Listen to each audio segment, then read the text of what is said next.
AKTU के exams के लिए अभी भी यूट्यूब के रैंडम वीडियोस देख रहे हो? मुझे भी वही प्रॉब्लम थी। फिर मैंने डाउनलोड किया यूनिक सीरीज ऐप जो एकेटीयू के सिलेबस के हिसाब से बना है। अब हर सब्जेक्ट एकदम इजी लगता है। यहाँ मिलते हैं जो वीडियो लेक्चर्स, नोट्स और प्रीवियस ईयर पेपर्स, सब एकेटीयू सिलेबस के अकॉर्डिंग। बेस्ट पार्ट, पहली परचेज पे 20% ऑफ भी है। बस कोड यूज करो, सेव 20। डाउनलोड करो अभी unique series app, smart students की choice. So hello hello hello everyone, I hope आप सभी लोग अच्छे होंगे। मैं राशि डागा, यहाँ पे मैं आपको डेटाबेस मैनेजमेंट सिस्टम का पूरा वन शॉट देने वाली हूँ। और जो वन शॉट आज किस यूनिट का होने वाला है वो है हमारी यूनिट 3। आई होप आप लोगों को वन शॉट यूनिट 1 और यूनिट 2 को बहुत अच्छे से समझ में आया होगा। कोई भी कॉन्सेप्ट आपके माइंड से ऐसा नहीं होगा कि ऊपर से निकल गया होगा, कोई भी टॉपिक आई होप स्किप नहीं हुआ होगा। बट अगर आपको लगे कि वो स्किप हो गया है, वो समझ नहीं आ रहा, तो प्लीज आप मुझे कमेंट्स में बता दीजिएगा। आई विल ट्राई कि मैं आपको और अच्छे से एक्सप्लेन कर पाऊँ कौन से। तो जो आज की हमारी वीडियो होने वाली वो है हमारी यूनिट 3 के वन शॉट की। आई विल ट्राई कि मैं यहाँ पे सारे के सारे टॉपिक्स आपके कवर करूँ एंड मोस्टली यहाँ पे सारे के सारे टॉपिक्स कवर किए गए हैं, अच्छे से समझाए गए। बट येस, अगर आपको इन डेप्थ देखना है तो मैं वही मेक श्योर करूंगी कि जाइए, जो मेरी डिटेल्ड वीडियोस है जो मैंने बनाई है आप वो चेकआउट कर सकते हैं, वहां पे आपको कोई भी दिक्कत नहीं होगी। तो मैं राशि डागा, यहाँ पे हम डेटाबेस मैनेजमेंट सिस्टम का one shot which is unit 3 का स्टार्ट करने वाले। तो without any further delay let's get started. अब देखो, स्टार्ट करने से पहले I am going to share you a one very important thing which is कि सबसे पहले हमारा जो सारे कोर्सेज है वो सारे कोर्सेज कहाँ पे अवेलेबल है? यूनिक सीरीज सिविल मंत्रा की ऐप पे। और ये अब आपको ये ऐप कहाँ से मिलेगा? जल्दी से जाइए गूगल प्ले पे सर्च कीजिए यूनिक सीरीज सिविल मंत्रा ऐप, जो कि आपको वहाँ पे मिल जाएगा। और आपको जो भी कोर्स परचेज करना है, whether it's your DBMS, whether it's your algorithms, programming, कोई सा भी सब्जेक्ट हो, अब आप चाहते हो अगर वहाँ पे आपको ऑफ मिले तो मेक श्योर करो कि ये वाला जो कूपन है अभी अपनी कॉपी अपने फोन पे कहीं सेव कर लो। क्या है कूपन? एग्जाम 200। आप जब भी अप्लाई करोगे सारे कोर्सेज पे आपको 200 ऑफ मिलेगा। आप कोई सा भी कोर्स परचेस करोगे तो आपको 200 ऑफ मिलने वाला है ईच कोर्सेज पे। तो यार वेट किस चीज का कर रहे हो? जाओ जल्दी से जाओ गूगल प्ले पे यूनिक सीरीज सिविल मंत्रा का ऐप डाउनलोड कीजिए एंड वहां पे जो भी कोर्स आपको लेना है, जो भी आपको कोर्स परचेज करना है, तो मेक श्योर करिए कि जब आप पेमेंट कर रहे हो तो ये वाला कूपन अप्लाई कर दे, so that you guys get 200 off on each courses. ठीक है, तो ये जल्दी से नोट कर लीजिएगा। अब हम बढ़ते हैं हमारे मेन टॉपिक। ठीक है, यूनिट 3 हमने यूनिट 1 में क्या देखा था कि यार मॉडल्स कैसे होते हैं। यूनिट 2 में हमने उसको रिलेशनल टेबल में कन्वर्ट करना सीखा था। एंड नाउ यूनिट 3 सेज कि भैया नॉर्मलाइजेशन, नॉर्मल फॉर्म्स क्या होती है। But before starting about the normal forms, सबसे पहले बात आती है कि डेटाबेस डिजाइन क्या होता है। अगर मैं डिजाइन बोलूँ तो दिमाग में आई थिंक हिट कर रहा होगा दिस वर्ल्ड स्कीमा, और जिस बच्चों को कर रहा है कंग्रेचुलेशन, आप बहुत ज्यादा फोकस के साथ पढ़ रहे हो। एंड जिसको नहीं कर रहा तो कोई बात नहीं यार, आप भी पढ़ रहे हो, don't worry about it, but थोड़ा और डीपली फोकस करना है। Database design is a process of planning and structuring how data will be stored, organized and managed in a database. तो डेटाबेस डिजाइन ओवरऑल क्या प्रोसेस है, ये आपका plan करता है, स्ट्रक्चरिंग होती है कि आपका डेटा कैसे स्टोर्ड होगा, कैसे उसको मैनेज किया जाए, कैसे उसको एक्सेस करना है, कैसे उसको रिट्रीव करवाना है डेटाबेस में। तो database design is all about the planning and structuring of your data, like how you are going to store your data, how you are going to manage your data, आप कैसे retrieve करोगे in a database. A well designed database ensures efficiency, accuracy and easy data retrieval. तो कुछ की points है। First है data consistency and integrity, ensure that the data remains accurate and reliable, data accurate रहे, up to date रहे। और integrity याद होगा कि कुछ हमारे रूल्स एंड रेगुलेशंस होते हैं कि डेटा वैलिड होना चाहिए, ऐसा नहीं अनवैलिड डेटा ऑथराइज्ड यूजर्स ही उसको एक्सेस करें। Second, low redundancy, avoid storing duplicate data. Make sure करो कि आप पहली बात यही अपने दिमाग में बिठा के बैठो कि आपको डुप्लीकेट डेटा एंट्री नहीं करनी है, बट माइट भी अ चांस कभी कभी हो जाए तो उसको अवॉइड करना है। Faster searching, use indexes to speed up data retrieval. Last हमने उसमें देखा था कि इंडेक्सेस क्या होता है, सो दैट आपके इंडेक्स से हेल्प क्या पड़ता है कि आप पॉइंट पे पहुंच जाते हो जो आपको सर्च करना है, तो इससे क्या होता है, फास्टर एक्सेस हो जाता है।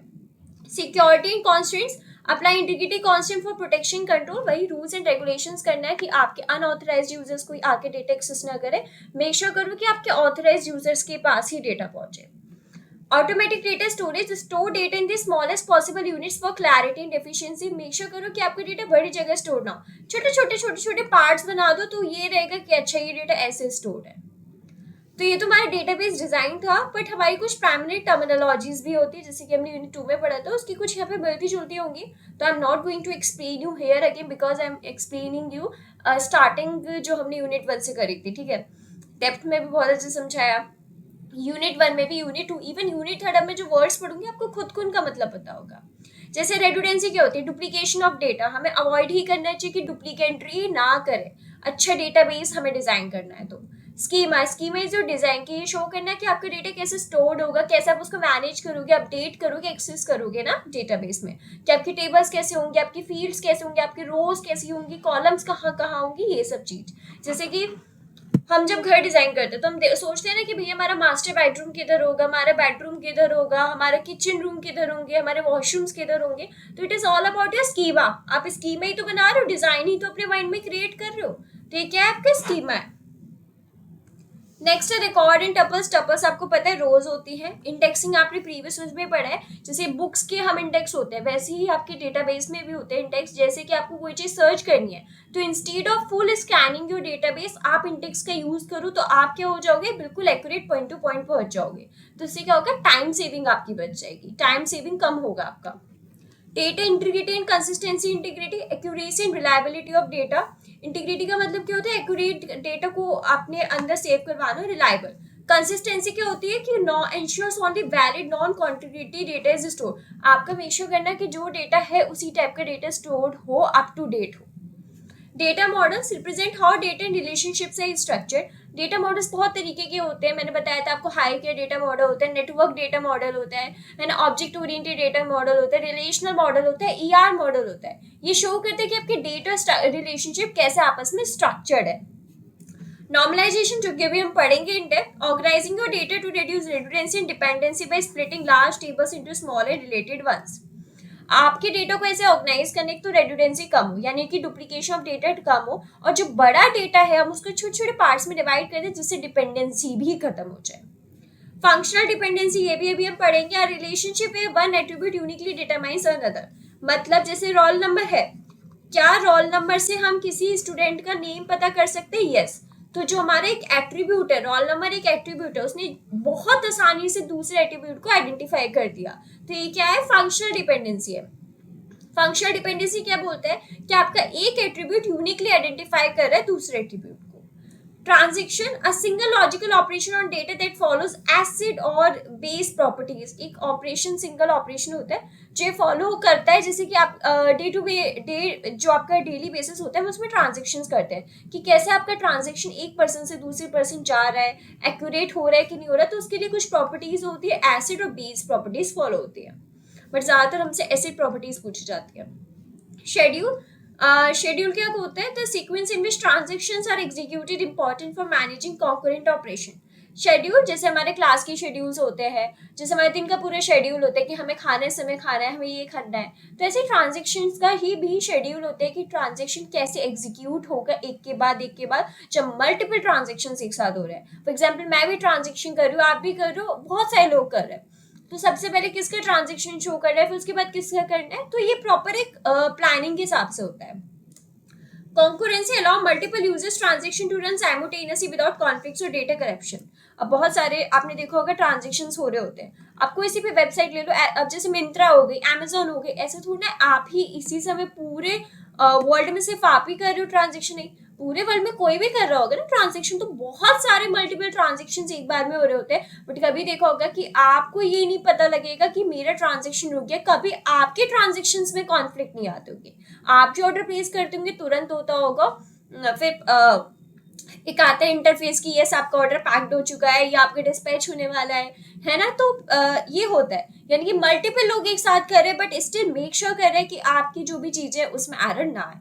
तो this is concurrency. I hope आपको प्राइमरी जो टर्मिनोलॉजीज है जो हम इस यूनिट में पढ़ेंगे और कुछ हम नेक्स्ट यूनिट में पढ़ेंगे, मेक श्योर करते हो आपको क्लियर हो गई होंगी कि हमारा ट्रांजेक्शन क्या होता है, हमारा शेड्यूल क्या है, कॉन्करेंसी क्या होती है, नॉर्मलाइजेशन क्या होती है, फंक्शनल डिपेंडेंसी क्या होती है। आई नो देखो इतना इन डेप्थ पता नहीं चला होगा, but yes you will guys get a hint about it what exactly these terminologies means, right. तो बढ़ते हैं हम आगे। एक और है constant, you know constants are rules and regulation जो मेक श्योर करना है कि आपने डेटा करेक्ट वैलिड एंटर किया है कि नहीं किया, एक्यूरेट है या नहीं। ठीक है, जैसे नॉट नल में क्या होता है, कोई एम्प्टी वैल्यूज ना हो। यूनिक में मतलब कोई डुप्लीकेट्स नहीं होने चाहिए। चेक का मतलब जो आपकी कंडीशन है वो मैच कर रही है कि नहीं कर रही। तो टर्मिनोलॉजी इज क्लियर। अब हम बात करते हैं डेटाबेस डिजाइन लाइफ साइकिल की। The database design lifecycle is a structured process that ensures our database is well planned, efficient and meets application needs. It involves several key phases. अब मैंने बताया था ना, एक डेटाबेस का डिजाइन का मतलब क्या होता है, उसकी पूरी प्लानिंग होती है, स्ट्रक्चर होता है कि कैसे आपका डेटा ऑर्गेनाइज्ड है, कैसे आपका डेटा स्टोर्ड होगा, एक्सेसिबल होगा, रिट्रीव किया जाएगा इन अ डेटाबेस। तो वो प्रॉपर कैसे होगा, उसकी लाइफ साइकिल है। मतलब पहले ये स्टेप होगा, फिर ये वाला स्टेप होगा, फिर ये वाला स्टेप होगा। फॉर एग्जाम्पल जैसे मिंत्रा वगैरह किसी पे भी ऑर्डर प्लेस करते हैं तो सबसे पहले क्या आता है कि आपका ऑर्डर कंफर्म हो चुका है ना, शिप्ड हो रहा है, ट्रैक कर सकते हो ना आप अपने ऑर्डर को, शिप्ड हो रहा है, इन ट्रांसमिट है, तो वो आउट फॉर डिलीवरी है, डिलीवर्ड हो चुका है, अब आपको रिटर्न करने, एक्सचेंज करना है, वो वाली चीज। तो एक पूरा लाइफ साइकिल होता है ना कि क्या हुआ, सबसे पहले तो आपका ऑर्डर प्लेस्ड हो गया, प्लेस्ड होने के बाद उसने क्या बोला, आपका ऑर्डर शिफ्ट हो चुका है। अब शिफ्ट में भी कहाँ तक पहुंचा है, फिर उसने बोला इन ट्रांजिट है कि भैया बीच में है आपका ऑर्डर। ठीक है, फिर क्या होता है, फिर उसने बोला आपका ऑर्डर आउट हो चुका है डिलीवरी के लिए, मतलब आपके शहर पहुंच चुका है, कभी भी आपके पास आ सकता है, मैक्सिमम आज है कल। फिर आपके पास डिलीवर्ड हो जाता है ऑर्डर, राइट। डिलीवर्ड के बाद क्या होता है, अगर रिटर्न और एक्सचेंज का होता है तो रिटर्न कर सकते हो या फिर आप एक्सचेंज कर सकते हो। तो ये क्या, एक पूरे प्रोसेस है ना, एक लाइफ साइकिल है कि आपका जो ऑर्डर है वो इसी स्टेप्स से गो थ्रू करेगा हमेशा, राइट। तो ऐसे ही आपके डेटाबेस डिजाइन की भी कुछ लाइफ साइकिल्स होती है। सबसे पहले आते हैं रिक्वायरमेंट एनालिसिस। मेक श्योर करने की जो हमारे सामने वाला क्लाइंट है, जैसे आप कोई ऑर्डर प्लेस कर रहे हो तो आप बहुत सारी वेबसाइट्स पे जाते हो तो आप अपनी नीड्स के अकॉर्डिंग ही तो जाते हो। फॉर एग्जाम्पल अभी विंटर्स आ रहे हैं, तो गर्ल्स को क्या चाहिए होगा कि यार स्वेटशर्ट्स देख लेते हैं, हुडीज देख लेते हैं, या जिपर स्वेटर्स देख लेते हैं, जैकेट्स देख लेते हैं, बहुत सारी नीड्स होती है। फॉर एग्जाम्पल मेरी पर्सनल नीड है कि I just want to purchase a jacket, तो मैं बहुत सारी वेबसाइट्स पे जाऊंगी, मैं अमेजोन पे जाऊंगी, फ्लिपकार्ट, मिंत्रा, मीशो, बहुत जगह जाऊंगी। फॉर एग्जाम्पल मैंने अमेजोन से करा, अगर मैं मिंत्रा बोलूंगी तो फिर लगेगा दीदी आप मिंत्रा से ज्यादा ऑर्डर करते हो क्या। नहीं, फॉर एग्जाम्पल मैं अमेजोन के पास गई, मैंने सर्च किया जैकेट्स और मुझे एक जैकेट बहुत अच्छी लगी, तो मैंने अपनी उसको रिक्वायरमेंट बताई ना कि मुझे क्या चाहिए, मुझे जैकेट चाहिए, तो मैंने रिक्वायरमेंट बताई, तो रिक्वायरमेंट क्या हो गया, जैकेट। तो सेम यहाँ पे भी सबसे पहले हमें रिक्वायरमेंट एनालिसिस होता है कि आपकी सामने वाले की रिक्वायरमेंट क्या है। गोल क्या, अंडरस्टैंड करना कि what data needs to be stored, it's constant, how it will be used. कौन सा मतलब जो आप डेटा स्टोर कर रहे हो किस टाइप का डेटा है, क्या उसके रूल्स एंड रेगुलेशंस है, एंड कैसे हम उसको आगे यूज करेंगे। Output, a clear list of data requirement, suit and expected operations आपके पास होती है कि ये हमें चीजें चाहिए होगी। इंपॉर्टेंस क्या है, मेजर करना डेटा कंसिस्टेंट रहे, एक्यूरेट रहे और प्रॉपर इंटीग्रिटी कॉन्स्टेंट्स मेंटेन हो, जैसे कि जब भी इन फ्यूचर आपको डेटा की नीड पड़े तो आप ले लो। तो ये प्रोसेस हमारे किस में आ जाता है, पहला प्रोसेस आता है हमारा requirement analysis. Clear, requirement analysis आपका फर्स्ट प्रोसेस होता है। सेकंड आता है logical and physical design. Logical data model design क्या होता है, लॉजिकल को याद होगा हम बोलते हैं कंसेप्चुअल डेटा और डिजाइन भी बोलते हैं, राइट। फोकस होता है high level structure of database independent of how data is physically store. मैंने बताया था ना ट्री वाला, जब लास्ट में मैंने बताया था, तो जब वो फिजिकल पे डेटा कैसे स्टोर है उसको मतलब नहीं है, उसको अपने ऊपर वाले डेटाबेस से मतलब है। एक्टिविटीज क्या होती है, आइडेंटिफाई करना एंटिटीज, एट्रीब्यूट, रिलेशनशिप्स कौन से, अप्लाई करना कौन से प्राइमरी की, फॉरेन की, यूनिकनेस कहाँ है, यूज करो ईआर डायग्राम्स के, यूएमएल डायग्राम्स का, नॉर्मलाइजेशन का टू रिमूव रेडुडेंसी। नॉर्मलाइजेशन तो भी हम समझेंगे, बट यस ये आपको ऑलरेडी पता है तो मुझे आई थिंक एक्सप्लेन करने की जरूरत नहीं है। एक्टिविटीज क्या होती हैं, कॉन्स्ट्रेंट्स क्या प्राइमरी की है, क्योंकि हमने डिटेल में बात करी है। अब इसके बाद आउटपुट क्या आएगा, एक लॉजिकल स्कीमा बता देगा आपके पास कि कैसे आपका डेटा ऑर्गेनाइज होगा, कैसे आपका डेटा स्टोर होगा, राइट। अब इसमें कौन से कॉमन डेटा मॉडल्स की नीड पड़ी, हायरार्की मतलब ट्री डेटा स्ट्रक्चर होता है, नेटवर्क हायरार्की के एडवांस वर्जन है, उसमें ज्यादा फ्लेक्सिबिलिटी होती है। रिलेशनल आपको पता है data is stored in the form of tables which means rows and columns. Object oriented, objects, classes, inheritance इसमें कंबाइंड होती है।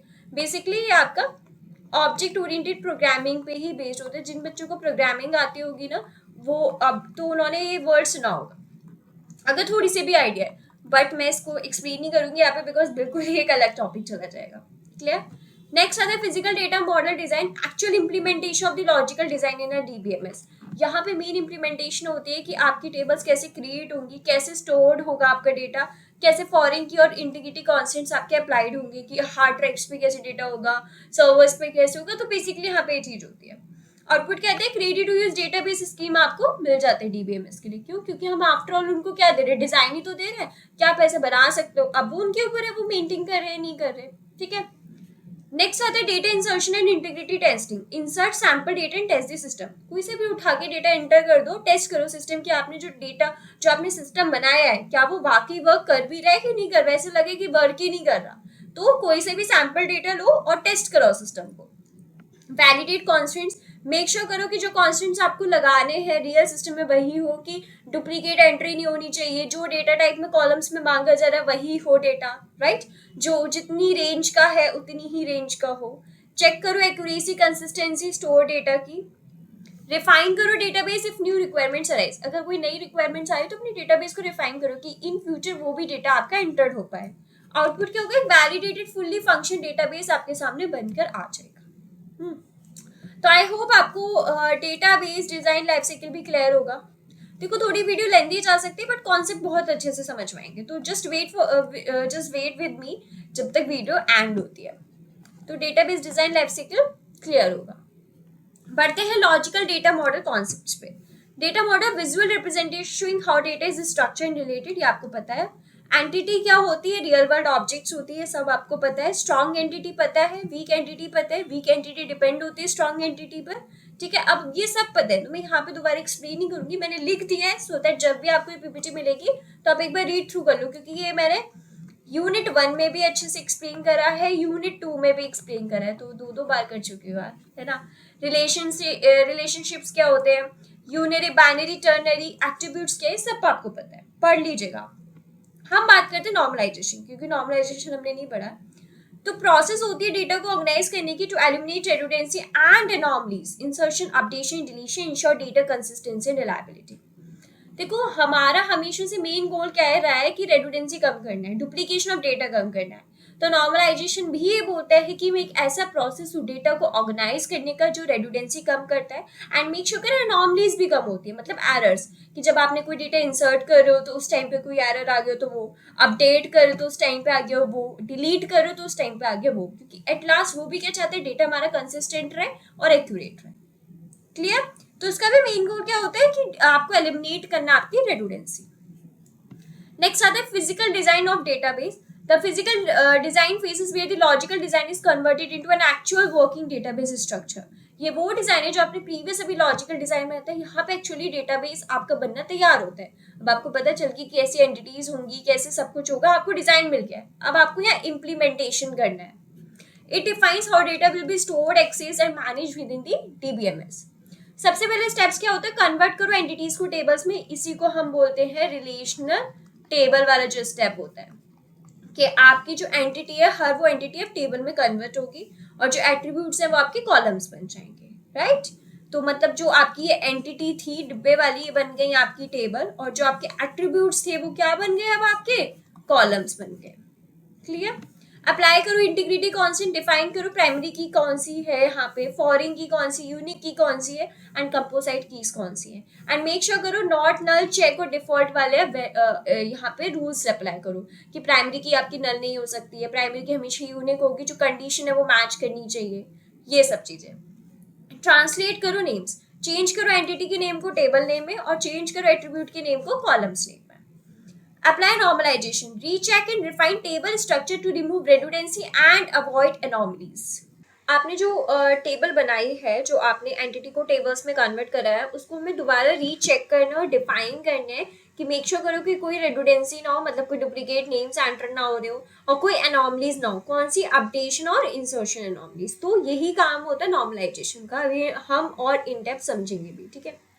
डिफाइन करो फाइनल स्कीमा, आपने अब सब कुछ हो चुका है, आपने रेडुडेंसी हटा दी, एनॉमलीज हटा दी, तो अब आप फाइनल अपना स्कीमा दो कि कैसे आपकी टेबल्स उसमें इंक्लूडेड होंगी, कैसे कीज होंगी, कैसे रिलेशनशिप्स होंगे जो आपकी डीबीएमएस में एंटर्ड हो पाए। तो ये आपका पूरा फिजिकल का डिजाइन स्ट्रक्चर होता है। अब फाइनली जिस चीज का हमें वेट था नॉर्मलाइजेशन, वो समझते हैं और देखते हैं इन डेप्थ उसका मीनिंग क्या है। Normalization is a key process in database design that ensure data is stored efficiently, accurately and consistently. Make sure करना कि जो आपका डेटा है वो स्टोर्ड हो एफिशिएंट तरीके से, ठीक है, कोई एक्यूरेट हो, कंसिस्टेंट हो, कोई भी एनॉमली ना हो, ये चीज हमें क्या करनी है, मेक श्योर करनी है, ठीक है, कि कोई भी दिक्कत नहीं हो आपकी. It aims to reduce redundancy, prevent anomalies and maintain data integrity across the database.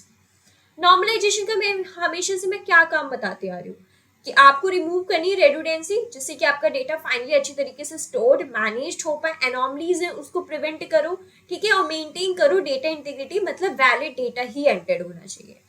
Main चीज आपकी इसकी यही समझ लो जो होती है, टू रिमूव रेडुडेंसी, आपकी रिडंडेंसी रिमूव करना मतलब duplication data, and to prevent anomalies, जो एनॉमलीज आ रही हैं उसको भी क्या करना, प्रिवेंट करना. हो सकती है थोड़ी राइटिंग आगे पीछे हो, बट प्लीज समझ जाइएगा, ठीक है. Normalisation is a process of structuring a database to minimise duplication of data, वही रेडुडेंसी एंड इंप्रूव करना डेटा की कंसिस्टेंसी.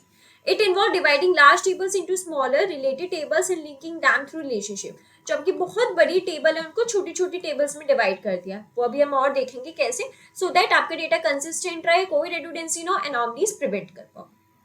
अब हमें नॉर्मलाइजेशन की नीड क्यों पड़ी, ऑफ कोर्स एलिमिनेट करनी है एनॉमलीज को, जो आपकी इंसर्शन डिलीशन अपडेशन थी, टू रिड्यूस करनी रेडुडेंसी और डेटाबेस साइज को मैनेज करना, मेंटेन करना डेटा इंटीग्रिटी और एक्यूरेसी रहे, और डेटाबेस इजी हो पाए, मेंटेन हो पाए, जिससे कि जब भी आपको रिट्रीवल की नीड हो, जब भी आपको रिट्रीव करना तो आप आसानी से वो चीज कर पाओ.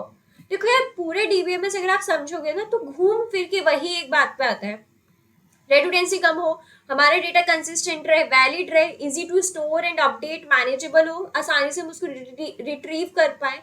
कहीं ना कहीं आप देखोगे वही लाइंस रिपीट होती है, because it's all about DBMS. आप अपना डेटा किस तरीके से स्टोर कर रहे हो, right. Type of anomalies prevented by normalisation. अब मैं बहुत टाइम से 3 एनॉमलीज का नाम ले रही हूँ, which is insertion, updation, deletion. अब ये एनॉमलीज क्या होती है अच्छे से समझ लेते हैं. सबसे पहले आती है insertion anomaly. When new data cannot be added without the presence of unrelated data. Example, a record can't be inserted because the required key is missing. आपको नया डेटा एंटर करना है टेबल में, बट आप वो नहीं कर पा रहे, क्यों? फॉर एग्जाम्पल, आपको एक टेबल में कॉलम ऐड करना है, बट उसकी जो रिक्वायर्ड की है वो मिस्ड है. फॉर एग्जाम्पल, प्राइमरी की मिस्ड हो रही है या फॉरेन की मिस्ड हो रही है, क्योंकि फॉरेन की तो 2 टेबल्स को कनेक्ट करती है. तो आपको कोई से भी डेटा एंटर करना है, बट आप नहीं कर पा रहे क्योंकि उसकी की मिस्ड है. तो this is what is insertion anomaly. Next आता है आपका deletion anomaly. When deleting one record accidentally removes related information. This is deleting a customer who also deletes the order details. अब आप एक रिकॉर्ड डिलीट करने जा रहे थे, बट बाय चांस पूरी ही की पूरी उसकी इंफॉर्मेशन डिलीट हो गई. जैसे आप डिलीट करना चाह रहे थे कस्टमर की इंफॉर्मेशन, बट उसकी ऑर्डरिंग डिटेल्स भी डिलीट हो गई. तो this is a what, deletion anomalies. Updation anomaly, when updating data in one place doesn't update it everywhere, it causes inconsistency. आपके पास 2 टेबल है, इसमें भी स्टूडेंट का कुछ डेटा है, इसमें भी, बट यहाँ तो अपडेट हो गई, यहाँ नहीं हो पाया, तो ये भी क्या है, अपडेशन एनॉमली ही है. Database normalization help organize data efficiently by removing redundancy, maintain accuracy, and ensuring easy management of large database. It is structured that the data into multiple related table promotes integrity and flexibility. तो इन्हीं सभी anomalies की वजह से normalisation है कि आपकी redundancy कम हो, आपकी जो एनॉमलीज बार बार आ रही है वो कम हो जाए, कि अपडेशन एनॉमली कम हो जाए, right.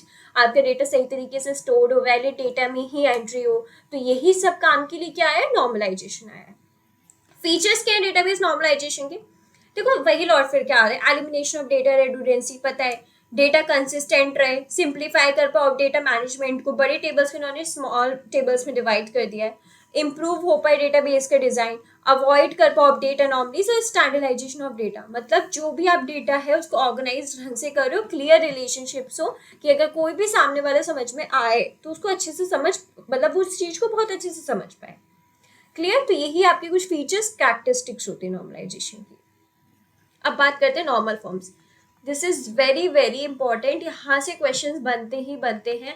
Minimum I am talking about 5 marks. जो मैं नॉर्मल फॉर्म्स पढ़ाऊंगी यही आपकी इस यूनिट में सबसे ज्यादा इंपॉर्टेंट है, ठीक है. तो हमारे पास बहुत तरीके की नॉर्मल फॉर्म होती है. सबसे पहले 1NF, जिसको हम बोलते हैं फर्स्ट नॉर्मल फॉर्म. यहाँ पे हम शॉर्ट में पढ़े, अभी इन डेप्थ भी पढ़ेंगे. डेटा यहाँ पे स्टोर होता है टेबल्स में with atomic individual values, no repeating groups और एरेज। मतलब आपका जो डेटा यहाँ पे स्टोर हो रहा है, मतलब आपके एक सेल में एक ही वैल्यू होगी, कोई रिपीटिंग ग्रुप का नेम नहीं होना चाहिए, मतलब कॉलम की नेम रिपीटेड ना हो, ये सब चीजें नहीं होनी चाहिए। हालांकि अभी हम और देखेंगे अच्छे से। सेकेंड नॉर्मल फॉर्म की होती है, टेबल सबसे पहले आपकी वन नॉर्मल फॉर्म में होनी चाहिए, मतलब जो यहाँ पे कंडीशंस थी वो यहाँ पे भी फुलफिल होनी चाहिए। और जो ऑल नॉन की attributes depend entirely on primary की। अभी नॉन के एट्रीब्यूट्स क्या होते हैं समझेंगे अभी हम आगे जब हम इन डेप्थ करेंगे, ठीक है। और ये डायरेक्टली किस पे डिपेंड होते हैं, प्राइमरी की पे। प्राइमरी की आपको पता है क्या होती है, यूनिकनेस फाइंड आउट करती है। क्या करती है, यूनिकनेस फाइंड आउट करती है।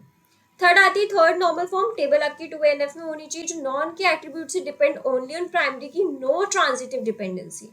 अब what is transitive dependency, again question mark बनाओ अपने माइंड में, क्यूरियोसिटी जगाया करो। जब मैं बोला करूँ ना क्या हो सकती है, तो माइंड में ना क्यूरियोसिटी आनी चाहिए, यार क्या हो सकती है, अभी हम समझेंगे। बॉयज कोड नॉर्मल फॉर्म जिसकी फुल फॉर्म है BCNF, इसमें टेबल आपकी स्ट्रॉन्गर फॉर्म होती है 3NF की, मतलब 3NF हमने पढ़ी उससे भी ज्यादा स्ट्रॉन्गर होती है ये। Every determinant must be a candidate key, candidate key आपको पता है बहुत सारी कीज होती है, बट उसमें से एक आपकी प्राइमरी की होती है एंड बाकी की बची कुची के कैंडिडेट की, क्योंकि हम ये सेकेंड यूनिट में पढ़ चुके हैं तो क्लियर होगा। Fourth normal form 4NF eliminate करती multi value dependency to avoid unnecessary duplication. Multi value dependency क्या होती है, ट्रांजिटिव डिपेंडेंसी क्या है, नॉन की एट्रीब्यूट्स क्या है, ये ना मतलब समझो कि अगर 2NF है तो नॉन की एट्रीब्यूट होंगी, 3NF है तो ट्रांजिटिव डिपेंडेंसी होगी, 4NF है तो मल्टी वैल्यू डिपेंडेंसी होगी। ये ना इसी नाम से जाने जाती है। मतलब जैसे 4NF है, 4NF की पहचान क्या होगी, मल्टी वैल्यू डिपेंडेंसी। कुछ याद रहे या ना रहे, अगर ये वर्ड आपको याद और एग्जाम में लिख लिया मजे आ जाएंगे, ठीक है, बट पूरा याद रखना है। जैसे 3NF क्या होती है, 3NF में सबसे ज्यादा इंपॉर्टेंट बात होती है विच इज ट्रांजिटिव डिपेंडेंसी। क्या होती है, ट्रांजिटिव डिपेंडेंसी। और 2NF में सबसे ज्यादा इंपॉर्टेंट बात क्या होती है, नॉन की एट्रीब्यूट्स, नॉन की एट्रीब्यूट्स। सब पढ़ेंगे हम, डिटेल में पढ़ेंगे, कोई टेंशन मत, तो डिटेल में पढ़ेंगे तो चीजें क्लियर होंगी। फिफ्थ नॉर्मल फॉर्म में क्या होता है, रिमूव करने redundancy cause by joint dependency. अब 5NF में क्या है, जॉइंट डिपेंडेंसी है, तो ये ना नाम इन्हीं से ही जानी जाती है। ये जो मैं दूसरी पेन लेती हूँ जिससे क्लियर होगा, ये जो मैं बोल रही हूँ ना, नॉन की attribute, transitive dependency, multi value dependency, joint dependency, जानी ही इस नाम से जाती है, ठीक है। अगर आपको किसी के सामने बोलना, अगर आपने ये नाम बोल दिया उसी नाम से ही जानी जाएंगी। एडवांटेजेस क्या है नॉर्मलाइजेशन के, रिमूव करना, रिडंडेंसी पता है अब आपको, इंप्रूव करना डेटा की integrity, easier updates, flexible queries, consistency cross system. सब आपको पता है कि डेटा को स्मॉल पार्ट्स में डिवाइड कर देना सो दैट इजीली आप उसको रिट्रीव कर पाओ। डेटा आपकी जो अगर मल्टीपल जगह है तो वो भी मल्टीपल जगह अपडेट हो पाए, क्लियर। तो एडवांटेजेस तो आपको पता है नॉर्मलाइजेशन के। अब हमारे कुछ डिसएडवांटेजेस भी होते हैं वो भी देखो। परफॉर्मेंस इश्यूज, बहुत ज्यादा जॉइंट्स जो होते हैं परफॉर्मेंस स्लो कर देते हैं। आपको पता ही है अगर बहुत सारी जॉइंट्स हो, हमने प्रीवियस उसमें बात करी थी, अगर मल्टीपल चीजें आती है तो परफॉर्मेंस पे इफेक्ट पड़ता ही पड़ता है। Loss of contact, dividing data into smaller tables may require complex joint to extract meaning. आप डेटा को डिवाइड करते जा रहे हो, जब आप उसमें से चीजें एक्सट्रैक्ट करोगे तो आपको बहुत अच्छी सी जॉइंट के बारे में नॉलेज होनी चाहिए, पता होनी चाहिए, जब भी आप कर सकते हो, ठीक है। तो ये थोड़ा डिसएडवांटेज है। कॉम्प्लेक्सिटी, आपको नॉर्मलाइजेशन रूल्स की अच्छे से अंडरस्टैंडिंग होनी चाहिए, वरना आपका जब स्ट्रक्चर कॉम्प्लेक्स बन जाएगा तो आपको समझ नहीं आएगा। Challenging design, poorly apply normalisation can lead to difficult database management. अगर जो नॉर्मलाइजेशन आपने अच्छे से नहीं करा है तो आपका जो डेटाबेस का मैनेजमेंट है बहुत किटी हो जाएगा, क्योंकि क्या करते हैं नॉर्मलाइजेशन, रेड्यूडेंसी कम करता है, एनॉमलीज करता है। अगर वही नहीं कर पाए तो रेड्यूडेंसी बढ़ती जाएगी, एनॉमलीज बढ़ती जाएंगी तो दिक्कत हो जाएगी, क्लियर। तो आई होप यहाँ तक आपको कॉन्सेप्ट समझ में आ गया होगा नॉर्मलाइजेशन का। डोंट वरी, जो नॉर्मल फॉर्म्स हैं, अभी आप सोचोगे दीदी अब तो नया टॉपिक आ गया function dependency, but don't worry, normal forms इसके जस्ट बाद है। तो जो हमने अभी 1NF, 2NF, 3NF, BCNF, 4NF, 5NF, जो जस्ट मैंने आपको कुछ वर्ड्स बताए जो काफी ज्यादा इंपॉर्टेंट है, उसको हम ये भी इन डेप्थ देखेंगे भी, एक एक वर्ड का मीनिंग क्या होता है वो भी देखेंगे, विद एग्जाम्पल्स देखेंगे, एंड इवन द एडवांटेजेस और डिसएडवांटेजेस ऑल्सो, क्लियर। अब बात करते हैं फंक्शन डिपेंडेंसी। मैंने एक एग्जाम्पल दिया था विच इज रोल नंबर और स्टूडेंट, मैंने बोला था एक ऐसा एट्रीब्यूट जो यूनिकली डिटरमाइन कर दे दूसरे एट्रीब्यूट को। रोल नंबर से मैं किसी भी स्टूडेंट का मतलब किसी भी स्टूडेंट का नाम पता कर सकती हूँ। मैं कहा मेरा जो रोल नंबर है, अगर कोई टीचर को पता होगा तो मेरा नाम इजीली वो एक्सट्रैक्ट कर सकते हैं, पता कर सकते हैं। तो यानी कि रोल नंबर एक एट्रीब्यूट है, स्टूडेंट भी एक एट्रीब्यूट है, यानी कि एक एट्रीब्यूट ने यूनिकली दूसरे एट्रीब्यूट को आइडेंटिफाई करा है। तो यही क्या होता है हमारी, यही हमारी फंक्शनल डिपेंडेंसी होती है। Function dependency occurs when one attribute uniquely determines another attribute। जब एक एट्रीब्यूट यूनिकली डिटरमाइन करते हैं दूसरे एट्रीब्यूट को। इसको हम कैसे लिखते हैं, x टेंड्स टू y, जैसे मैंने बताया यही जैसे रोल नंबर स्टूडेंट, मतलब x क्या होता है डिटर्मिनेंट होता है, y क्या होता है dependent. The attribute that determines another, वो एट्रीब्यूट जो दूसरे को डिटरमाइन करता है, और जो एट्रीब्यूट ये स्टूडेंट y जो होता है वो एट्रीब्यूट होता है जो डिपेंड्स होता है। क्योंकि देखो स्टूडेंट किस पे डिपेंड है, रोल नंबर पे, और रोल नंबर कैसे यूनिकली आइडेंटिफाई करवा रहा है। तो ये हमारा एक बहुत अच्छे एग्जाम्पल है किसका, फंक्शनल डिपेंडेंसी का। किसके एग्जाम्पल है, फंक्शनल डिपेंडेंसी का। क्लियर।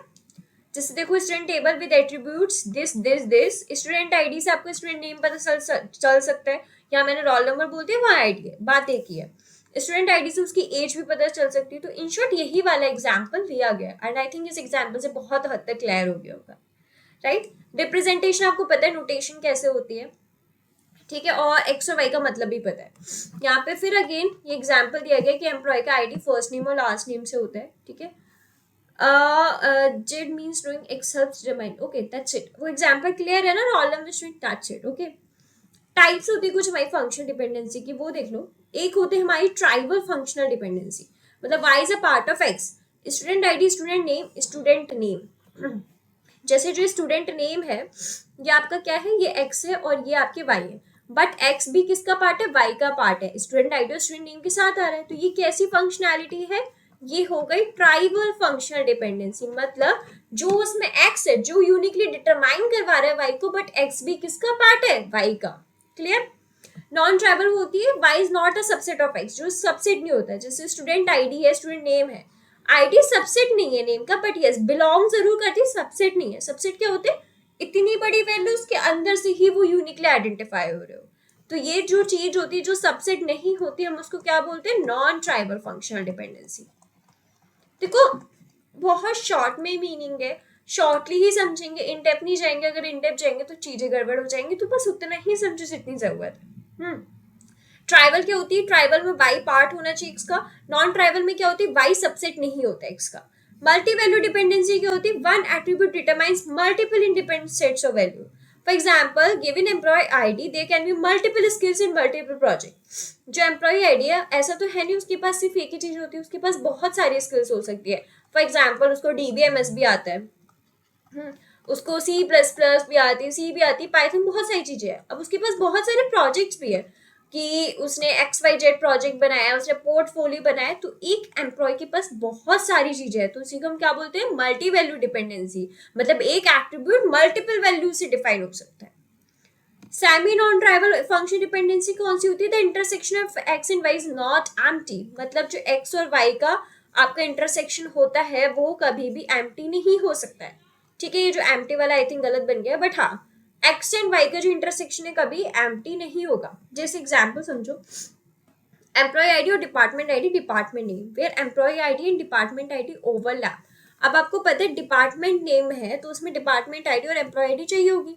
तो डिपार्टमेंट आईडी और एम्प्लॉय आईडी एक दूसरे को ओवरलैप करिए, अगर आप इसके इंटरसेक्शन निकालो कि कभी खाली नहीं होगा, क्योंकि जो एम्प्लॉयज में होगा वही डिपार्टमेंट आईडी में कॉमन आएंगे, तो कभी खाली नहीं होगा। तो इसको हम क्या बोलेंगे, इसको हम बोलेंगे semi tribal function dependency. Next आती है ट्रांजिटिव फंक्शन डिपेंडेंसी, बड़े मजेदार फंक्शन डिपेंडेंसी है। Attribute depends indirectly through another attribute. देखो स्टूडेंट आईडी है, स्टूडेंट आईडी डिपेंड हो रही है डिपार्टमेंट आईडी पे, राइट। डिपार्टमेंट आईडी भी डिपेंड हो रही है आपकी डिपार्टमेंट के नेम पर। तो हम बोल सकते हैं कि हमारी स्टूडेंट की आईडी इन शॉर्ट किस पे डिपेंड हो रही है, डिपार्टमेंट के नेम पे डिपेंड हो रही है। मतलब जो एक एट्रीब्यूट ये था और एक एट्रीब्यूट ये था, बट मैं दूसरी पेन से शो करूंगी, बट फायदा किसको हो गया, तीसरे एट्रीब्यूट को। One attribute depends indirectly through another attribute. ये दोनों एट्रीब्यूट आपस में डिपेंड थे, बट अब स्टूडेंट आईडी डिपार्टमेंट नेम से भी होने लग गई। मतलब पहले स्टूडेंट आईडी जो थी डिपार्टमेंट आईडी से तो थी, डिपार्टमेंट आईडी डिपार्टमेंट नेम से था, तो इसने बोला क्यों ना आपस में स्टूडेंट आईडी और डिपार्टमेंट नेम एक दूसरे से कनेक्ट हो जाए। थोड़ा सा कोल्ड हो गया, ठीक है। अगर मैं इन शॉर्ट ऐसे समझा, ये वाला एग्जाम्पल देखा होगा, ए बी से है, बी सी से है, तो क्यों ना ए सी से हो जाए। आया याद बचपन वाली चीज? आई होप क्लियर हो गई होगी। This is what is transitive function dependencies. अब इसी कुछ बेनिफिट्स भी हैं आपके फंक्शन डिपेंडेंसी के, तो वो भी देख लेते हैं क्या बेनिफिट्स हैं। देखो सबसे पहला वही एलिमिनेट करना रिडंडेंसी, आपको पता है। एनहेंस करना डेटा की accuracy and consistency, data up to date रहे, वैलिड रहे, वही सब चीज। लोअर करना चांस ऑफ एरर्स को, इंप्रूव करना एफिशिएंसी एंड रिड्यूस कॉस्ट। अब ये पता है मीनिंग्स आपको क्लियर हो रहे होंगे वर्ड से, तो I don't think so I have to explain in detail. This is for you guys, when you guys get the PPT, तो आप खुद वो रीड करना। द मेन प्रॉब्लम मेरा जो मेन यहाँ पे कंसर्न क्या है, मैं आपको कॉन्सेप्ट समझाऊं बस, राइट। स्टैब्लिश करना क्लियर रूल्स कि आपके ये रूल्स है कि आपका डेटा इतने रेंज का होना चाहिए, ये वाला कॉलम है तो उसमें किस टाइप का डेटा इंटर्ड होगा, लाइक दिस। डिटेक्ट करना डिजाइन फ्लॉज, जो भी दिक्कतें हैं पुअर डेटाबेस डिजाइन उसको बताना, सो दैट इन फ्यूचर दिक्कत ना हो। क्लियर? तो ये क्या है, कुछ बेनिफिट्स आपके किसके, फंक्शनल डिपेंडेंसी के। अब वो आ गई आपकी 1NF 2NF, तो अब हम इतनी डिटेल में समझेंगे कि 1NF 2NF 3NF BCNF 4NF 5NF क्या होती है। क्लियर? तो नॉर्मलाइजेशन में आपको पता है कि एक ऐसा प्रोसेस जो आप अपने डेटा को ऑर्गेनाइज करते हो, ठीक है, ऑर्गेनाइज करते हो अपने डेटा को to remove redundancy and ensure करना डेटा की इंटीग्रिटी एंड कंसिस्टेंसी, राइट। तो अब हम बात करते हैं सबसे पहली अपनी normal form, which is first normal form. अब आपकी जो टेबल है कब आपकी 1NF में होगी, जब वो ये आपके कुछ फॉलोइंग रूल्स हैं जब वो फॉलो करेगी। वो कौन कौन से हैं? सबसे पहले atomic values only, each cell must have only one single value, not multiple. याद है मैंने अभी बताया था आपको, जब हमारे पास टेबल है, टेबल में हर एक जो सेल होते हैं, फॉर एग्जांपल जैसे हमारे पास एक ही टेबल है, ठीक है, उसमें पर्टिकुलरली एक एक सेल होता है, ठीक है। अब जैसे आप ये देख रहे हो यहाँ पे ये हमारा पूरा क्या है, ये एक सेल है, यानी कि यहाँ पे सिर्फ एक ही वैल्यू होनी चाहिए, ऐसा नहीं मल्टीपल वैल्यूज हो, ठीक है, वो नहीं होनी चाहिए, सिर्फ और सिर्फ एक वैल्यू होनी चाहिए, पहली condition. No repeating group, avoid columns like product 1 product 2, column के नेम सेम नहीं होने चाहिए, यूनिक होने चाहिए आपके कॉलम्स के name. Order does not matter, आपका जो ऑर्डर है उसका वो मैटर नहीं करता, बट यस कुछ कंडीशंस क्या है, एटॉमिक वैल्यूज होनी चाहिए, each cell has only one value, no repeating groups, unique name of groups, sorry no repeating columns and unique name of column. जैसे एक एग्जाम्पल, हाँ एक और है, primary key should exist uniquely identify record, primary key तो होगी हर table में, बट वो एग्जिस्ट करनी चाहिए। अब देखो एक एग्जाम्पल है जिसमें स्टूडेंट आईडी नेम सब्जेक्ट्स दे रखे हैं। सबसे पहले वो 1NF है ही नहीं, क्यों? क्योंकि मैंने बोला था हर एक सेल में वन वैल्यू होनी चाहिए, यहाँ पे दो वैल्यू है, तो इसने 1NF वाली जो कंडीशन थी वो डिनाई ही कर दी।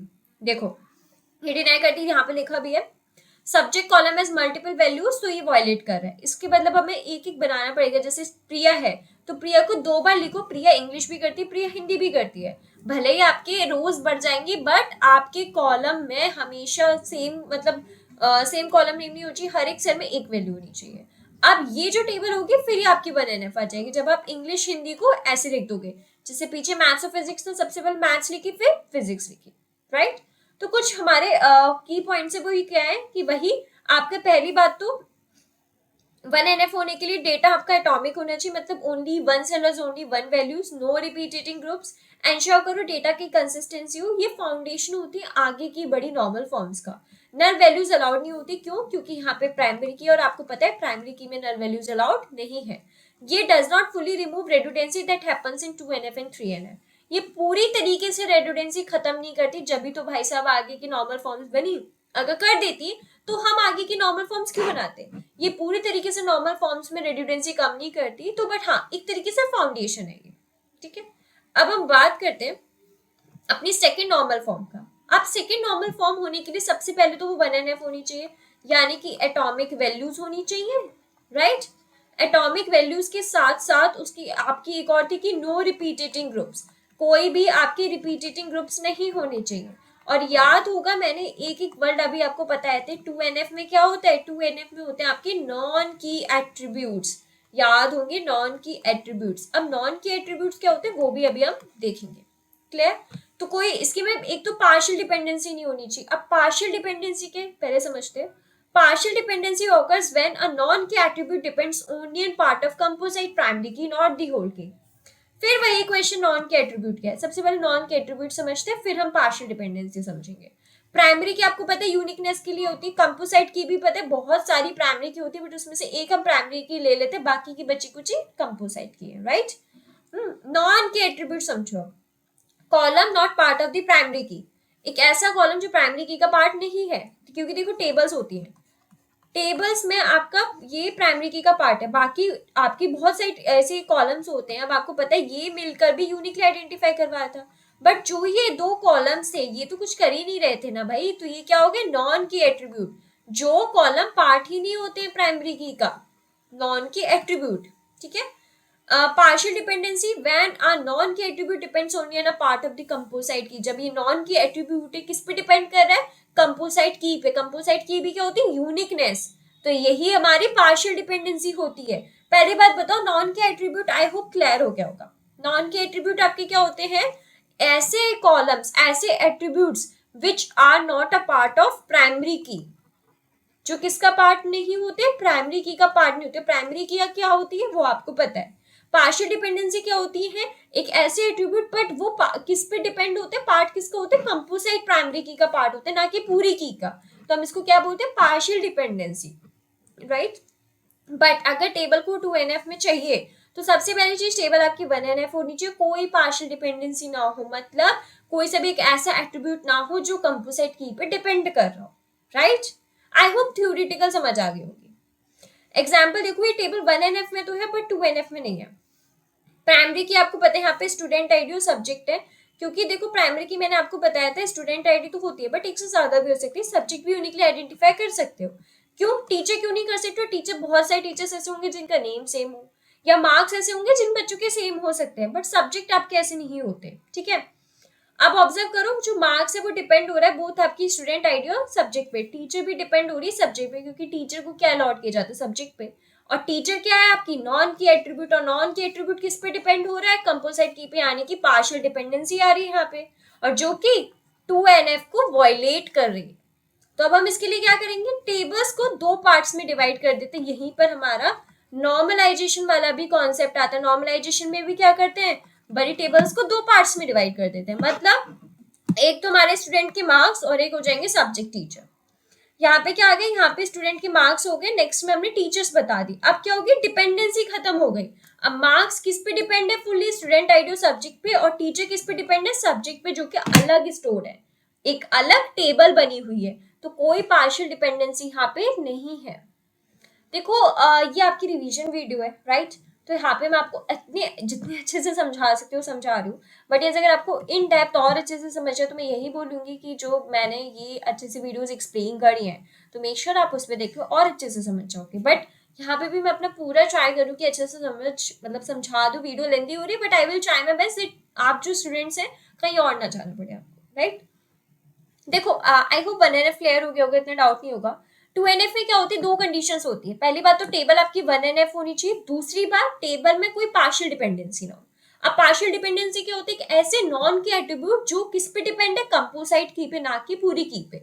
अब नॉन की के एट्रीब्यूट्स के होते हैं कैसे एट्रीब्यूट जो प्राइमरी की पे डिपेंड नहीं होते, मतलब पार्ट नहीं होते।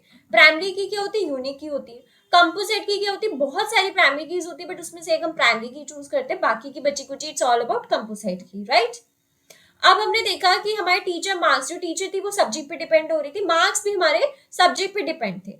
जब हम उन दो टेबल्स को अलग अलग डिवाइड कर दिया तो अब टीचर भले ही अभी भी टीचर किस पे डिपेंड है, सब्जेक्ट्स पे, और मार्क्स भी आपके इस पे डिपेंड है, सब्जेक्ट पे, बट अब टेबल अलग अलग हो गई है तो डिपेंडेंसी हट गई, तो यहाँ पे पार्शियल डिपेंडेंसी हट गई, तो ये टेबल अब किस में हो गई, 2NF में। आई होप आपको 2NF वाला भी फंडा क्लियर हो गया होगा।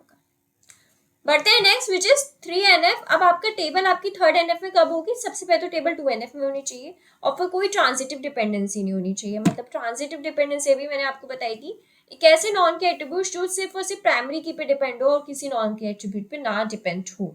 मतलब जैसे टीचर है, टीचर किस पे डिपेंड हो, टीचर सिर्फ और सिर्फ डिपेंड हो आपके स्टूडेंट आईडी पर डिपेंड हो। ऐसा नहीं है आपकी टीचर किस पे डिपेंड हो रही है, आपकी टीचर डिपेंड हो रही है मार्क्स पे डिपेंड हो रही है, ऐसा नहीं है आपके टीचर मार्क्स वगैरह पे डिपेंड हो, इस पे डिपेंड ना हो, सिर्फ आपकी प्राइमरी की पे हो। मतलब जितने भी नॉन की एट्रीब्यूट है सिर्फ और सिर्फ किस पे डिपेंड हो, प्राइमरी की पे, किसी और नॉन की एट्रीब्यूट पे डिपेंड ना हो। प्राइमरी की पता है, नॉन के एट्रीब्यूट भी पता है, ट्रांजिटिव डिपेंडेंसी भी पता है। अब पहली बात समझते हैं हमें 3NF की जरूरत क्यों पड़ी। अगर हम ट्रांजिटिव डिपेंडेंसी रिमूव ना करते तो डेटा रेडुडेंसी होती, सेम डेटा स्टोर हो रहा था, अपडेट एनॉमलीज आ रही थी, इनकंसिस्टेंसीज बढ़ रही थी। एग्जाम्पल देखो बिफोर द 3NF। अब यहाँ पे हमें पता है ये हमारी क्या है, प्राइमरी की, राइट। यहाँ नोटिस करो जो डिपार्टमेंट की नेम है, डिपार्टमेंट एचओडी किस पे डिपेंड कर रहे हैं, आपकी डिपार्टमेंट आईडी पे कर रहे हैं, ना कि स्टूडेंट आईडी पे। और जो ये डिपार्टमेंट नेम है, डिपार्टमेंट एचओडी है, ये क्या है आपके नॉन के एट्रीब्यूट्स है, राइट। अब नॉन के एट्रीब्यूट्स किस पे, प्राइमरी की पे तो डिपेंड नहीं कर रहे बल्कि किसी दूसरी नॉन के एट्रीब्यूट पे डिपेंड कर रहे हैं। तो यहाँ पे क्या आ रहा है, यहाँ पे आपकी ट्रांजिटिव डिपेंडेंसी वाला खेल आ रहा है, ट्रांजिटिव डिपेंडेंसी वाला। और हमें तो ट्रांजिटिव डिपेंडेंसी नहीं चाहिए ना, क्योंकि वॉयलेट कर रहा है 3NF। अब इसके लिए क्या हो सकता है, एक हम बना देंगे स्टूडेंट के लिए, एक हम बना देंगे डिपार्टमेंट के लिए टेबल। देखो यहाँ पे बना भी एक स्टूडेंट टेबल हो गई, जहाँ पे आपकी स्टूडेंट आईडी, स्टूडेंट नेम और डिपार्टमेंट आईडी है। और दूसरी आपकी जो दूसरी आपकी टेबल होगी वो डिपार्टमेंट की टेबल बन गई, जिसमें डिपार्टमेंट आईडी, डिपार्टमेंट नेम है। हमने टेबल्स को दो में डिवाइड कर दिया, तो अब ट्रांजिटिव डिपेंडेंसी हट गई। आई होप क्लियर हो रही होंगी चीजें, क्योंकि इतनी भी टफ नहीं है, आप ऑलरेडी पढ़ चुके हो, कोई टफ नहीं है। क्लियर? बट अगर स्टिल डाउट हो तो feel free to ask me in the comment section, वो मैं आपको बताऊंगी। नेक्स्ट आता है Boyce Codd normal form which is BCNF। ये क्या आपके एडवांस्ड स्ट्रिक्टर वर्जन होता है 3NF का, और स्ट्रॉन्गर वर्जन है, जिससे रेडुडेंसी हट जाए पूरी। क्योंकि 3NF स्टिल कुछ एनॉमलीज अलाउ कर देती है रेडुडेंसी, बट BCNF बोलता है कि भैया कोई भी एनॉमली अब अलाउ नहीं है, हटो यहाँ से, बहुत हो गया रेडुडेंसी वाला खेल, अब मुझे डिपेंडेंसी फ्री डेटा चाहिए, राइट।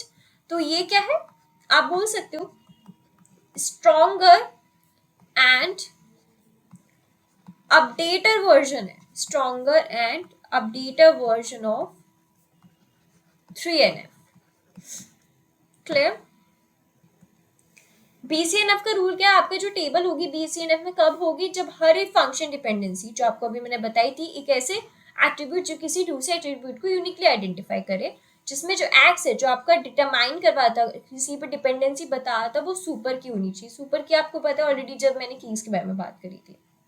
फंक्शन डिपेंडेंसी पता है, डिटरमिनेंट पता है, सुपर की क्या होते हैं, one or more attribute that uniquely identify each row. ये भी क्या करते हैं, आपकी यूनिकली आइडेंटिफाई करवाते हैं रोज को, राइट। एग्जाम्पल देखो जहां BCNF वॉयलेट हो रही है, स्टूडेंट कोर्स इंस्ट्रक्टर, ठीक है, जो आपके स्टूडेंट और कोर्स है, इंस्ट्रक्टर है, स्टूडेंट और कोर्स मिलकर इंस्ट्रक्टर को कर रहे हैं फाइंड आउट। अब जो कोर्स इंस्ट्रक्टर है, कोर्स डिटरमाइन कर रहे हैं इंस्ट्रक्टर को, बट कोर्स आपके सुपर की नहीं है, राइट। यहाँ पे क्या हो रहा है, वो ये बोल रहा था कि सिर्फ और सिर्फ फंक्शन डिपेंडेंसी करनी चाहिए। स्टूडेंट कर रहा था इंस्ट्रक्टर को तो ठीक है, क्योंकि कंपोज वो थी हमारी सुपर की, बट कोर्स तो नहीं है ना, बट वो यूनिकली कर रहा है आइडेंटिफाई। तो यहाँ पे कोर्स क्या है, वॉयलेट कर रहा है हमारे BCNF को, क्योंकि this is not our super की, स्टूडेंट तो है बट कोर्स नहीं है, और ये यूनिकली स्टिल आइडेंटिफाई कर रहे हैं इंस्ट्रक्टर को, तो यहाँ पे BCNF हमारा वॉयलेट हो रहा है। तो इस चीज के लिए प्रॉब्लम क्या थी, इस टाइम में रिडंडेंसी हो रही है, इंस्ट्रक्टर बार बार रिपीट हो रहा है, अपडेट एनॉमलीज है, इनकंसिस्टेंसी। तो इसी चीज को हमने ध्यान में रखते हुए हमने दो टेबल डिजाइन करी, जिसमें एक तो स्टूडेंट की कोर्स टेबल हो जाएगी और एक इंस्ट्रक्टर की हो जाएगी। अब कोर्स भी इधर क्या बन गया, कोर्स एक की बन गया की में, मतलब यहाँ पे क्या हो गया, सुपर की बन गया कोर्स। अब ये यूनिकली आइडेंटिफाई करेगा, कोई दिक्कत नहीं, बट उधर कर रहा था दिक्कत थी, क्यों, क्योंकि उधर स्टूडेंट ऑलरेडी था ना, आप फिर क्यों कर रहे हो, तो वो इशू था। तो ये हमारे क्या है, इसने हमारा BCNF की जो चीज थी वो क्लियर कर दी। क्लियर? आई होप कोई भी डाउट नहीं होगा, सब क्लियर चल रहा होगा माइंड में, ठीक है। नेक्स्ट आता है हमारा 4NF which is fourth normal form. ये आपकी एडवांस स्टेज होती है डेटाबेस नॉर्मलाइजेशन की। यहाँ पे हम बात कर रहे होते हैं multi value dependency. Multi value dependency मैंने क्या बताई थी कि जैसे एक एम्प्लॉय है, उसकी बहुत सारी स्किल्स हो सकती है, बहुत सारे प्रोजेक्ट्स हो सकते हैं, तो वही क्या है, मल्टी वैल्यू डिपेंडेंसी है। आपका टेबल 4NF में कम आई जाएगी जब वो BCNF में होनी चाहिए पहली बार। उसकी कोई भी non trivial multi value dependency except those that came from candidate key. Candidate key आपको पता है आपकी कोई भी non trivial multi value dependency नहीं होनी चाहिए। अब मल्टी वैल्यू डिपेंडेंसी आपको पता है कि क्या होती है, ठीक है। अब एक बार हम एग्जाम्पल समझेंगे और अच्छे से क्लियर होगी चीजें। जैसे आपके पास एक एग्जाम्पल है स्टूडेंट का। अब एक्सप्लेनेशन, हर एक स्टूडेंट के पास मल्टीपल हॉबीज है। हम देख रहे हो पेंटिंग भी करता है, डांसिंग भी करता है। तो मैंने बताया था ना, एक स्टूडेंट के पास बहुत सारी चीजें, तो मल्टी वैल्यू डिपेंडेंसी आ रही है। और बहुत सारे स्टूडेंट मल्टीपल लैंग्वेजेस भी जानते हैं, और हॉबी जो लैंग्वेज है बट एक दूसरे से इंडिपेंडेंट है, डिपेंड नहीं कर रही है। तो यहाँ पे क्या हो रही है, डेटा की रेडुडेंसी हो रही है। क्यों? क्योंकि जो स्टूडेंट वन है उसको पेंटिंग भी पसंद है, उसको डांसिंग भी पसंद है, तो उसकी बहुत सारी हॉबी है।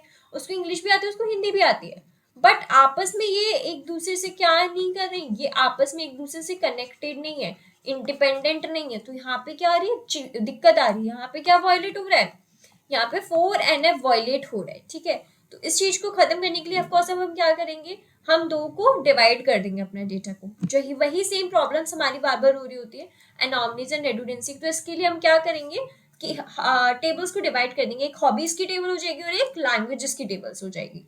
ठीक है, तो इसमें क्या होगी, कोई रेडुडेंसी नहीं होगी, ना ही कोई एनॉमली होगी, कोई बार बार रिपीट नहीं हो रहा, लैंग्वेजेस बार बार रिपीट नहीं हो रही, और हर एक टेबल अपने आप को इंडिपेंडेंट अपनी बता रही है। तो यहाँ पे हमारा 4NF आई होप अच्छे से क्लियर हो गया होगा। मैं मान के चल रही हूँ कोई भी डाउट नहीं होगा, चीजें क्लियर हो रही होगी, राइट। बढ़ते हैं 5NF, जिसको हम बोलते भी हैं प्रोजेक्ट जॉइन नॉर्मल फॉर्म। और इसमें जो हम बात करते हैं वो है हमारी joint dependency, right. Fourth normal form में होनी चाहिए, no joint dependency other than those implied by the candidate key. अब जॉइंट डिपेंडेंसी क्या होती है वो नहीं पता, तो सबसे पहले हम जॉइंट डिपेंडेंसी समझेंगे। ठीक है, तो जॉइंट डिपेंडेंसी क्या है, जॉइंट डिपेंडेंसी आपकी कब होती है वो चीज समझो आप।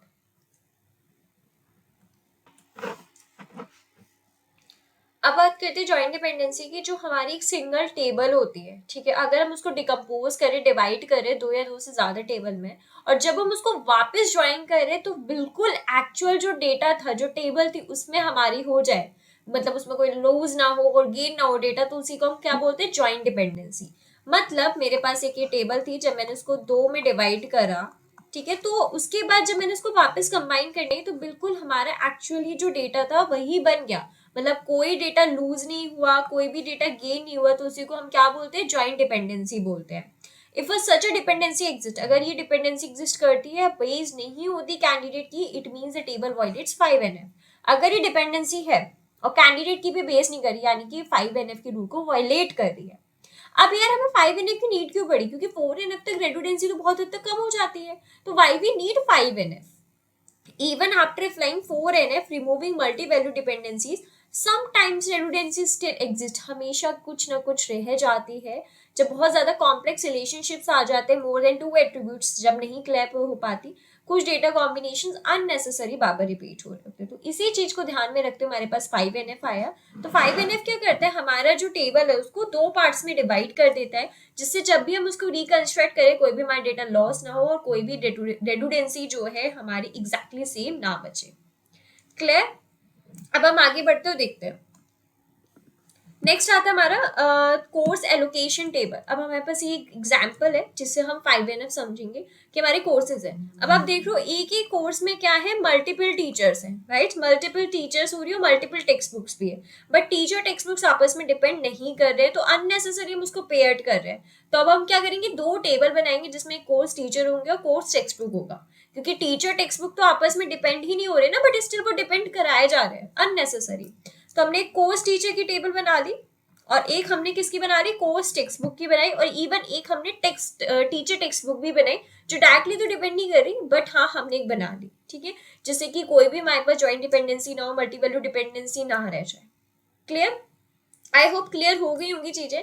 हम जब इसको वापस रिक्रिएट करेंगे तो एग्जैक्टली हमें डेटा मिल जाएगा, कोई भी रेडुडेंसी नहीं बचेगी, और ये रिलेशन 5NF को बहुत अच्छे से सेटिस्फाई करता है। आई होप मैं मान के चलूँ आप लोगों को 5NF क्लियर हो गया, राइट। बढ़ते हैं next topic which is inclusion dependence. Inclusion dependence is a constant in relation database that ensure that the values in one table or column must also exist in another table. मतलब आपकी inclusion dependence क्या होती है, अगर आपके पास एक table है उसमें जो भी आपकी कॉलम्स हैं वो दूसरी टेबल में भी एग्जिस्ट कर रहे होंगे। फॉर एग्जाम्पल जो फॉरेन की के एग्जाम्पल होता है, फॉरेन की में क्या होता है, आपके पास एक कॉलम दोनों टेबल्स में सेम होते हैं, तो उसी को हम क्या बोल रहे होते हैं, इंक्लूजन डिपेंडेंस। मतलब एक टेबल में अगर कोई एक कॉलम है तो क्या होगा, वो भी दूसरी टेबल के दूसरे कॉलम में एग्जिस्ट करता ही होगा। Clear, this is inclusion dependence. अगर हम सिंपल वर्ड्स में बोले, जो वैल्यू है एक कॉलम की must be included in the values of another attribute, मतलब दो टेबल्स बनी हुई हैं, इस कॉलम में जो वैल्यूज पड़ी हुई हैं वो मेक श्योर करो दूसरे कॉलम्स में भी वैल्यूज होंगी ही होगी। It is what ensure data consistency between related tables like foreign की कॉन्स्ट्रेंट्स इन एसक्यूएल।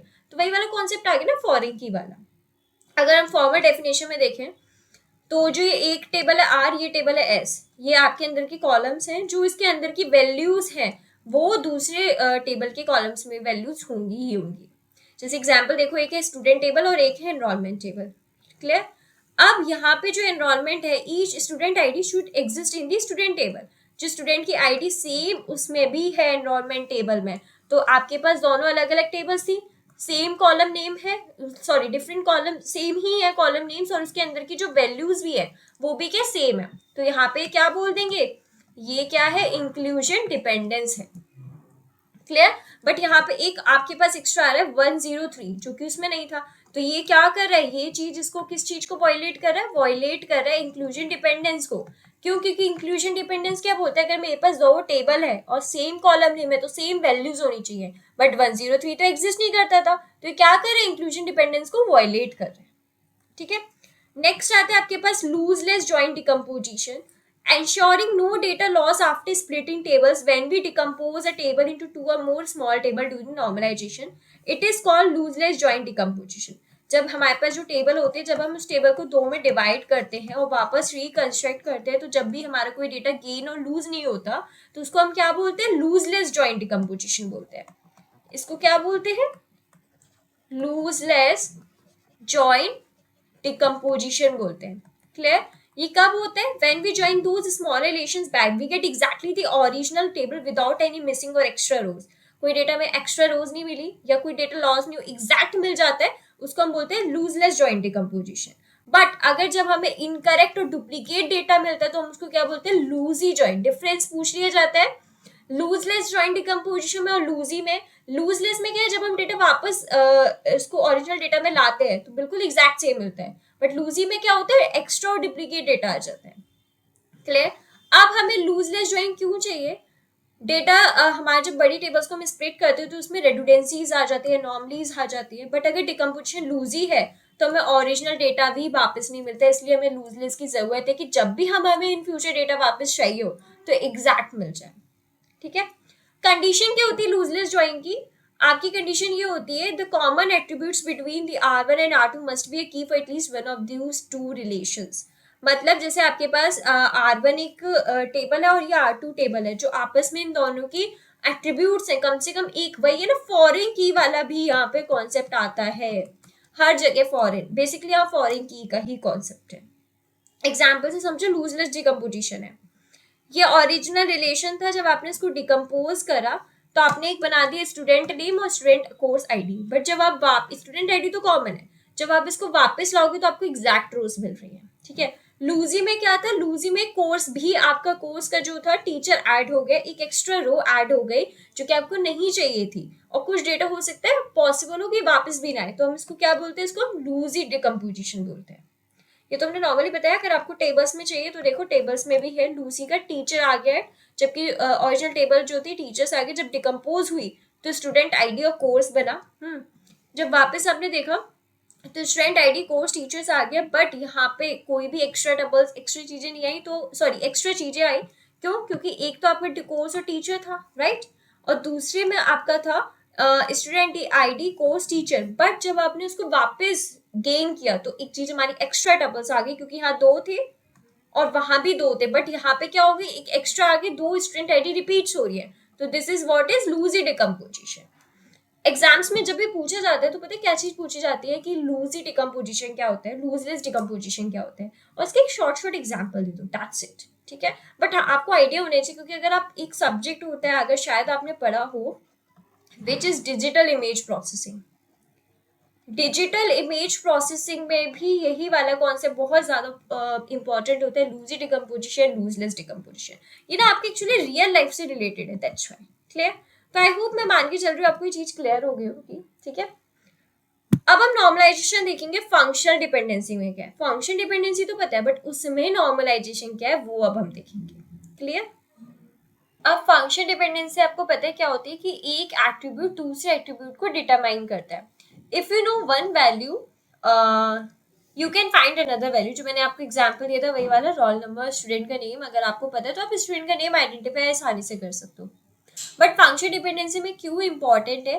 क्योंकि हमारे पास डुप्लीकेट और इनकंसिस्टेंट डेटा होता है जिससे कि हमारी तीनों एनॉमलीज आ जाती है. अब आपको एनॉमलीज पता है, तो इसी चीज को फिक्स करने के लिए we use normalisation using FD. तो एफडी कैसे हेल्प करते हैं नॉर्मल फॉर्म में? जब 1NF होता है मल्टी वैल्यूड सेट, आपको पता है 1NF बोलता है हर एक सेल में सिंगल वैल्यू होनी चाहिए.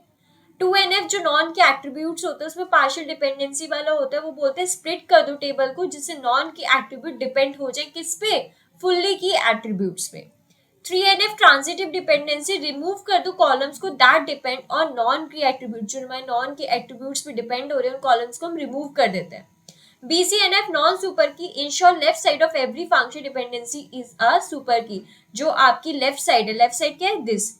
ये जो फंक्शन डिपेंडेंसी क्या होनी चाहिए? सुपर की होनी चाहिए, जो कि अभी हमने एग्जांपल देखा भी. ठीक है, अगर आपने सारी नॉर्मल फॉर्म्स अच्छे से समझ में पढ़ी होंगी ना तो आपको अच्छे से समझ में आ गई होंगी कि मैं किस बारे में बात कर रही हूँ. क्योंकि अभी हमने फंक्शन डिपेंडेंसी का देखा था सुपर की का, कि लेफ्ट साइड वाली कैसे डिपेंड कर रही थी. जब भी हमारा जो था, मुझे वो टेबल तो नहीं याद, बट एक कोर्स करके और एक टीचर करके था. कोर्स भी इंस्ट्रक्टर को वो कर रहा था, तो इसलिए हमें अलग बनानी पड़ी थी जिससे वो डिपेंड ना करे, जिससे कि वो क्या हो जाए, फुल्ली सुपर की में कन्वर्ट हो जाए.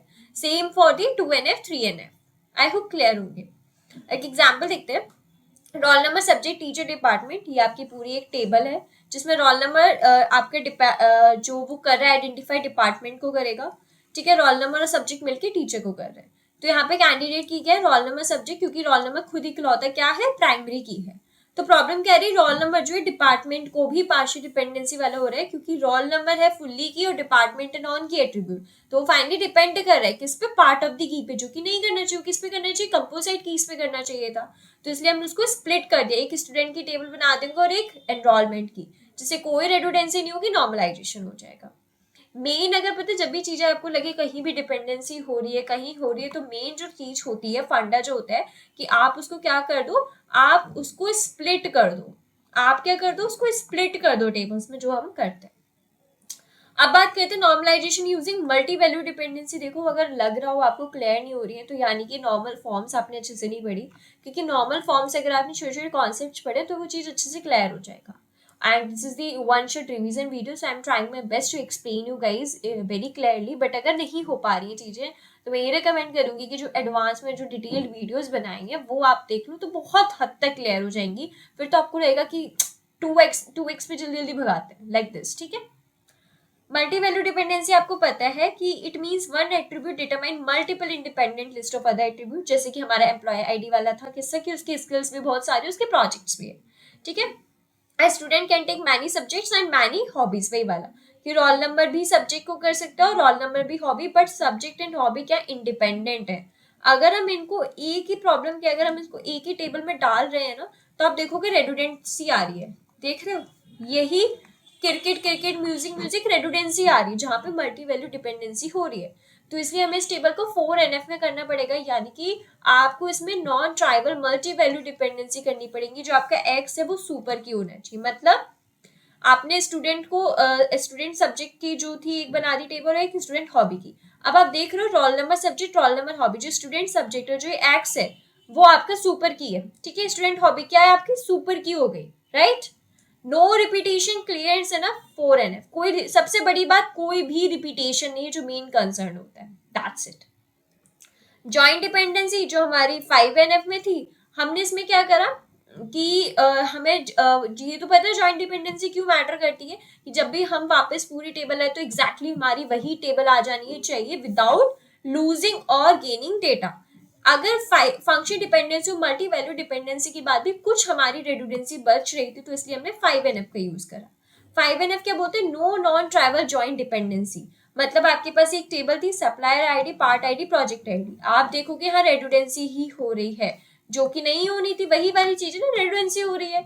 तो आपने इसको क्या करा, आपने एक बना दी सप्लायर आईडी और पार्ट आईडी, और एक बनाती पार्ट आईडी प्रोजेक्ट आईडी, और एक बना दोगे आप पार्ट सप्लायर आईडी और प्रोजेक्ट आईडी. मतलब 3 टेबल्स बनाओगे, जिससे क्या होगा, कोई रेडुडेंसी नहीं, कोई किसी पे डिपेंड नहीं हो रहा है, सब इंडिपेंडेंट है, सबकी कीज काम कर रही है. That's it. तो है वो चीज आपको क्लियर हो गई होंगी। तो अगेन इसको बताने से पहले मैं यही, चलो इसको पहले हम बताते हैं कि अगर जिन जिन बच्चों को नहीं पता है तो हमारे गूगल प्ले पे यूनिक सीरीज सिविल मंत्रा का ऐप है, वहां पे आप जाइएगा, आपको जो भी कोर्सेज चाहिए, whether it's your DBMS, whether it's your programming और कोई से भी सब्जेक्ट है, तो आप अगर उस पे एग्जाम 200 वाला कूपन लगाएंगे तो आपको हर एक कोर्स पे 200 ऑफ मिलेगा। तो मेक श्योर कि आप जो कूपन है विच इज एग्जाम 200 वाला कूपन आप नोट कर लो। जब भी आप कोई कोर्स लो तो मेक श्योर करो जब आप पेमेंट करने जाए तो एग्जाम 200 वाला कूपन डाल लीजिएगा, जिससे कि आपको हर एक कोर्सेज पे 200 ऑफ मिलेगा। जी हाँ, हर एक कोर्सेज पे 200 ऑफ। एंड देखो one more thing which is very important कि यहाँ पे अगर आपको कोई भी दिक्कत लगी हो, तो मुझे ऐसा लग रहा है हो सकता है कुछ बच्चों को लगे कि दीदी हमें normalisation using MBD JD FD समझ नहीं आ रहा है, तो पहले तो ये बोलूंगी आप नॉर्मल फॉर्म्स अच्छे से समझो, क्योंकि जिस बच्चे ने अच्छे से नॉर्मल फॉर्म समझ ली ना उसको बहुत अच्छे से सारे कॉन्सेप्ट्स क्लियर हो जाएंगे कि FD क्या है, MBD क्या है, JD क्या है, सब कुछ बहुत अच्छे से क्लियर हो जाएंगे। ठीक है, और अगर इससे आपको कोई भी इश्यू हो तो feel free to ask me in the comment sections. मैं पूरी कोशिश करूंगी कि अच्छे से मैं वो कॉन्सेप्ट आप लोगों को समझा पाऊँ। तो मिलते हैं हम अपने नेक्स्ट वन शॉट पे। Till then keep learning and keep exploring and yes make sure करो कि सारे के सारे आपको टॉपिक्स क्लियर हो। If there is any doubt तो feel free to ask me in the comment section. Keep learning and keep exploring.